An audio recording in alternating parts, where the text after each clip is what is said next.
আজি আমি হোলোঙাপাৰত যিটো সাংস্কৃতিক প্ৰকল্প মৈদামৰ লগতে নিৰ্মাণৰ সপোন দেখিছিলোঁ সি আজি পূৰ্ণ হ'ল।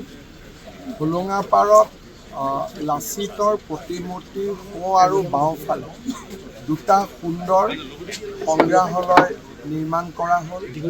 বিশ্ব শ্ৰাব্য মাধ্যমৰ জৰিয়তে আহোম পৰম্পৰা ৬০০ বছৰীয়া আহোমৰ গৌৰৱোজ্জ্বল ইতিহাস, শৰাইঘাটৰ যুদ্ধ আদি ইয়াত পৰিৱেশনৰ ব্যৱস্থা কৰা হৈছে। আহোম যুগৰ বিভিন্ন সামগ্ৰী ইয়াতে প্ৰদৰ্শনৰ ব্যৱস্থা কৰা হৈছে।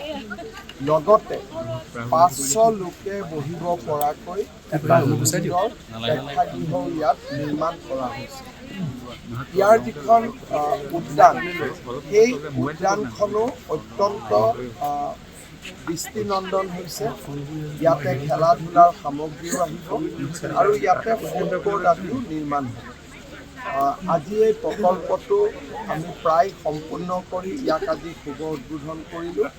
অসমৰ ৰাইজে এই প্ৰকল্পলৈ আহি এতিয়া চাই খুব ভাল পাব।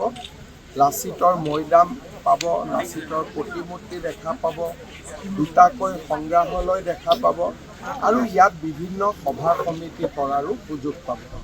নিৰ্বাচনৰ পিছত ইয়াক পৰিচালনাৰ এটা আমি সুন্দৰ ব্যৱস্থা হাতত ল'ম, যাতে ইয়াক সুন্দৰভাৱে পৰিচালনা কৰিব পৰা যায়।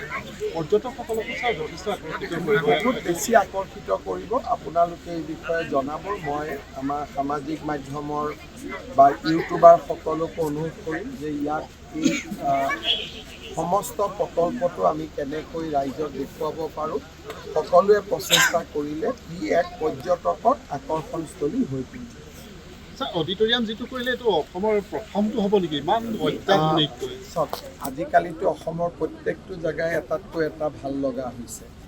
৫০০ ছিটত বহা ই এটা অত্যন্ত সুন্দৰ অডিটৰিয়াম আৰু এই অডিটৰিয়ামত এতিয়া বিভিন্ন ধৰণৰ বিশেষ চিনেমাও প্ৰদৰ্শন কৰিব পৰা যাব, বিভিন্ন অনুষ্ঠান কৰিব পৰা যাব আৰু এক নান্দনিক পৰিৱেশৰ মাজত মানুহে সভা সমিতি কৰিব পাৰিব, কৰ্পৰেট কোম্পেনী সকলোৱে ইয়াক ভাড়াত ল'বও পাৰিব আৰু লাচিতময় এটা পৰিৱেশত ইমান সুন্দৰ সভাঘৰ, স্বাভাৱিকভাৱে ই অত্যন্ত দৃষ্টিনন্দন হৈ পৰিছে।